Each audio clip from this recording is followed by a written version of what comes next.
Raja Tianbei dari kerajaan Yong tidak bisa menahan gemetar di dalam hatinya. Yilong Daseng, salah satu orang terkuat di Laut Semesta Selatan.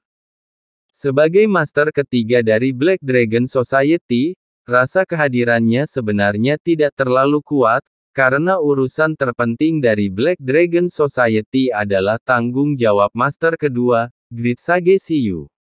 Yang sebenarnya membuat Black Dragon Society menjadi penguasa partai dan membuat banyak kekuatan ketakutan adalah nenek moyang dari Black Dragon Society, raksasa gelap menakutkan yang selama ini bersembunyi di kegelapan Laut Semesta Selatan. Adapun Sage Agung Yilong, dia sebenarnya adalah pengikut nenek moyang masyarakat naga hitam sebelum dia bangkit. Dia menaiki kuda dan mengemudikan kereta untuk nenek moyang masyarakat naga hitam mendirikan perkumpulan naga hitam. Betapa Agung Yilong telah melayani leluhur perkumpulan naga hitam dan telah membuat pencapaian besar, ditambah dengan fakta bahwa dia mengikutinya dan menelan banyak harta langka. Menerobos ke puncak kaisar, ia dimahkotai dengan gelar guru ketiga. Nyatanya, nama Raja Kera Yilong tidak diperolehnya sendiri. Tapi bagaimanapun juga, status Raja Kera Yilong di masyarakat naga hitam jelas sangat tinggi, dan dia dijuluki sebagai Menteri Organisasi Bawah Tanah. Tapi sekarang, sosok terkenal di Laut Semesta Selatan sebenarnya telah dipenggal. Bagaimana mungkin Raja Tianbei, yang selama ini memantau dan memperhatikan Yilong Great Sage, tidak terkejut? Beri aku semua informasi tentang kematian Sage Agung Yilong. Raja Tianbei segera memerintahkan. Dan seluruh sistem intelijen kerajaan Yong dioperasikan. Informasi dari berbagai saluran dikumpulkan untuk pertama kalinya, dan Raja Tianbei juga akhirnya mengetahuinya mencari tahu penyebab sebenarnya kematian Yilong Daseng. Qin Chen. Ternyata seorang pendatang baru yang belum pernah kudengar membunuh Sage Agung Yilong. Dan dengan menjentikkan jarinya, dia mengeluarkan hati kaisar dari Sage Agung Yilong, dan bahkan kantong kuno Mo Yun di kota Nanyuan pun hilang. Bisakah kamu menghentikannya? Selanjutnya orang ini ditemani oleh murid langsung Marga Komodo, Jeroza. Apakah kamu memanggilnya tuanmu? Murid Tianbei King menyusut, dan diam-diam dia terkejut. Yerosa, tidak, dalam jaringan intelijen kerajaan Yong kita, tidak ada nama seperti itu di antara garis keturunan langsung klan Komodo. Apakah itu garis keturunan langsung yang belum dicatat oleh kerajaan Yong kita? Atau itu nama palsu? Segera ambil semua informasi tentang anak-anak marga Komodo di Laut Alam Semesta Selatan kita. Raja Tianbei memberi perintah lagi. Sebagai kekuatan ilahi yang paling dominan di Laut Semesta Selatan, jaringan intelijen kerajaan Yong jelas termasuk yang terbaik di seluruh Laut Semesta Selatan. Tepat di wilayah Laut Semesta Selatan ini, kendali intelijen kerajaan Yong atas alam semesta ini, bahkan di atas paviliun abadi tersebar di seluruh lautan alam semesta. Dengan mesin intelijen besar kerajaan Yong, semua informasi tentang klan Komodo di seluruh lautan alam semesta selatan segera dikumpulkan. Menemukannya, Raja Tianbei membuka salah satu informasi dan terkejut. Saroye, putra bungsu dan ketujuh Iwagura, tetua terakhir klan Komodo, muncul di Laut Kosmik Selatan pada era terbaru. Dia dicurigai berpartisipasi dalam misi pelatihan klan untuk pewaris dan berkeliaran di sekitar kosmik laut. Saroje, Jerosa, mungkinkah ini kebetulan? Atau, Raja Tianbei tidak bisa menahan gemetar di dalam hatinya. Sebagai salah satu pewaris marga Komodo, Saroye memasuki Laut Semesta Selatan. Selama dia muncul, secara alami dia akan dicatat oleh orang-orang yang berkepentingan dan dikumpulkan ke dalam kekuatan besar dan memprovokasi dia datang ke permusuhan dari klan Komodo.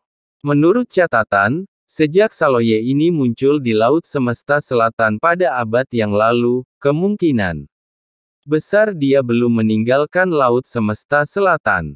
Jika Saloye ini benar-benar Saloye, maka Raja Tianbei tidak bisa menahan diri untuk tidak menghirup udara. Ada perbedaan besar antara Komodo biasa, keturunan langsung marga Komodo, dan salah satu pewaris marga Komodo. Sebagai sesepuh terakhir marga Komodo, status Imagora menduduki peringkat tinggi di seluruh marga. Menurut mekanisme pacuan kuda marga Komodo, anak-anaknya berpeluang menjadi anggota marga Komodo masa depan klan besar.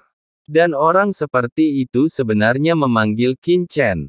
Tuan, tidak apa-apa, kuncinya menurut intelijen, ketika Yerosa menerobos alam sebelumnya, nenek moyang marga Komodo pernah mengunjungi kota Nanyuan. Banyak informasi yang terkumpul, dan Raja Tianbei langsung memahami keseriusan masalah ini. Saya harus melaporkan informasi ini kepada Tuhan secepat mungkin. Raja Tianbei mengambil keputusan dan menghubungi pemimpin kerajaan Yong. Segera, Tuan Negara. Raja Tianbei datang ke ruang rahasia dan mengaktifkan harta karun itu.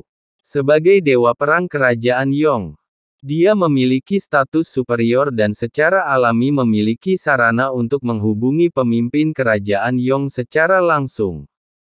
Tianbei, kenapa kamu menghubungiku? Suara itu datang dari jauh, dan di dalam kehampaan, sesosok tubuh tidak bisa terlihat dengan jelas, tapi itu memancarkan aura menakutkan yang tak ada habisnya, membuat kehampaan itu bergetar hebat pikiran Raja Tianbei. Raja Tianbei langsung terlihat hormat. Tuan Kerajaan Yong.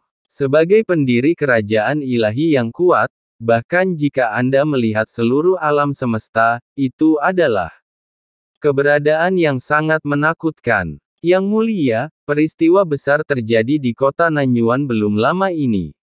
Petapa Agung Yilong dari masyarakat naga hitam dibunuh oleh orang kuat misterius bernama Qin Chen.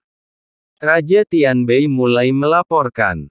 Dia melaporkan semua tebakannya dan mengumpulkan informasi intelijen kepada penguasa Yong secara rinci. Hanya jika statusnya cukup tinggi, dia memiliki kualifikasi untuk mengganggu pemimpin kerajaan Yong dan melaporkan secara detail di hadapannya. Oh, saya tidak menyangka sosok seperti itu akan muncul di laut alam semesta selatan kita. Penguasa kerajaan Yong memiliki senyuman di wajahnya, jika orang itu Zhang Jue tahu bahwa tunggangannya benar-benar dipenggal, dia mungkin akan melakukannya. Sudah marah. Yang Jue, nenek moyang masyarakat naga hitam, hanya pemimpin kerajaan Yong yang berani memanggilnya dengan nama ini. Tuan, bawahan itu. Karena orang ini membunuh Sage Agung Yilong, dia adalah musuh dari masyarakat naga hitam. Musuh dari musuh, dia adalah sekutu alami kita. Terlebih lagi, mungkin ada klan Komodo di belakangnya. Penguasa kerajaan Yong berpikir sejenak, dengan cara ini, tubuh Yang Jue dan saya berkeliaran di alam rahasia khusus yang sama. Kita seharusnya tidak dapat mengambil tindakan untuk saat ini.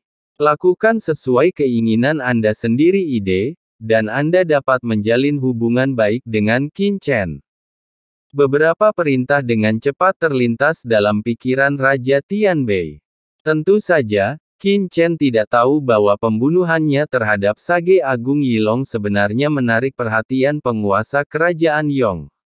Pada saat ini, dia telah kembali ke guanya bersama Saroye dan Rona.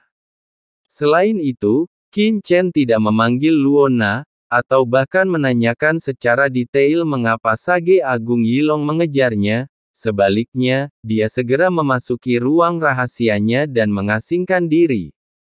Setelah mendapatkan begitu banyak kristal kaisar, yang paling perlu dilakukan Qin Chen adalah mengkonsolidasikan kekuatannya sesegera mungkin. Dan yang lainnya harus dilakukan kemudian. Berikan saja pada Saroye dulu. Dan Saroye tidak mengatakan apapun kepada Rona. Sebelum dia mendapatkan sikap Qin Chen, dia bahkan tidak membiarkan Rona tinggal di rumah yang luas itu. Sebaliknya, dia menggali lubang di samping tempat peristirahatannya dan membiarkan Rona sendiri berlari untuk mundur. Pada saat ini, Saroye merasa seluruh tubuhnya penuh dengan kekuatan. Dia samar-samar merasa bahwa selama dia bisa sepenuhnya melahap dan menyempurnakan kekuatan di hati petapa agung Yilong, dia mungkin bisa langsung memasuki alam dewa, mendiang kaisar. Bagaimana saya bisa punya waktu untuk memperhatikan Lorna? Di dalam lubang besar di tanah, Lorna benar-benar terpana saat melihat gua yang baru digali yang masih berbau tanah segar dan sama sekali tidak dijaga. Qin Chen dan Saroye sama sekali tidak peduli dengan warisan keluarga yang sangat diperhatikan oleh Penatua Gaolu dan bibinya, serta seluruh tanah suci Taiyi, dan bahkan Sage Agung Yilong. Apa yang membuatnya paling sulit dipercaya adalah dia bahkan bisa masuk dan keluar gua Qin Chen dengan bebas, dan pihak lain tidak membatasi keberadaannya. Bahkan jika dia langsung pergi sekarang, Qin Chen dan Saroye mungkin tidak akan menghentikannya.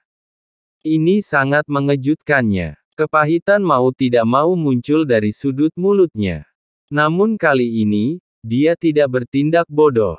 Sebaliknya, dia kembali ke gua yang digali Saroye untuk dirinya sendiri, menyesuaikan suasana hatinya, menutup matanya dan mulai berlatih.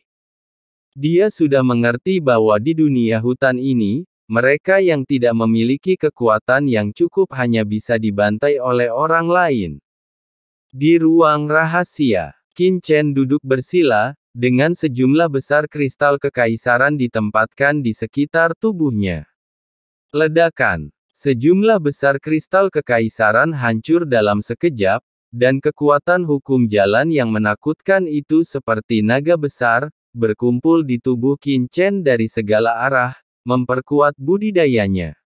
Itu juga memenuhi tubuh lapar yang baru saja dia bentuk setelah menerobos mendiang kaisar. 30 juta dari paviliun abadi, 28 juta dari Sage Agung Yilong, ditambah 7.788 kristal kaisar tersebar yang dijara oleh Sage Yilong Agung dari Tanah Suci Taiyi.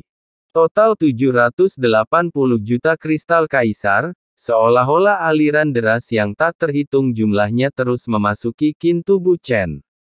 Dengan tambahan sejumlah besar hukum Dao, tubuh fisik Qin Chen menjadi lebih kuat dan tangguh, dan aliran kekuatan ilahi mengalir ke tubuhnya.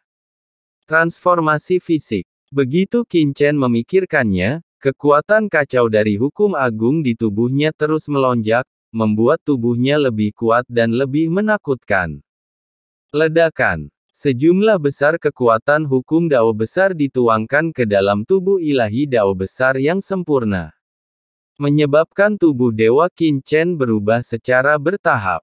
Tubuh Dao ilahi saya yang sempurna jauh melampaui tubuh fisik Kaisar Agung biasa, dan juga menggabungkan jejak kekuatan dimensi tinggi. Kali ini saya telah menembus mendiang Kaisar Agung, dan saya tidak tahu berapa lama akan membutuhkan tubuh ilahi untuk tumbuh hingga batasnya. Qin Chen merasa bahwa tubuh ilahi sepertinya mengering di gurun. Tidak peduli berapa banyak kekuatan ilahi yang berasal dari hukum agung, itu akan diserap secara instan. Ibarat lautan kering, air dari sungai-sungai yang mengalir ke dalamnya tidak bisa terisi dalam waktu singkat. Untungnya, tubuh Tao saya yang sempurna menyerap energi dan mengubahnya dengan sangat efisien. Qin Chen diam-diam menghela nafas, dan asal-usul saya terhubung ke alam semesta awal, dan seluruh alam semesta awal membantu saya menyerapnya. Tubuh berdimensi tinggi yang dikombinasikan dengan tubuh Dewa Tao yang sempurna membutuhkan terlalu banyak energi untuk diserap. Bagi kaisar tahap akhir biasa, bahkan jika mereka memiliki kristal kekaisaran, itu akan memakan waktu yang tidak ada habisnya, setidaknya berdasarkan puluhan ribu tahun. Tapi kekuatan dimensi tinggi Qin Chen mengubah energi terlalu cepat, dan saat dia menyerap hukum jalan besar, seluruh alam awal juga bertransformasi untuknya. Semesta ini sungguh sangat menakutkan.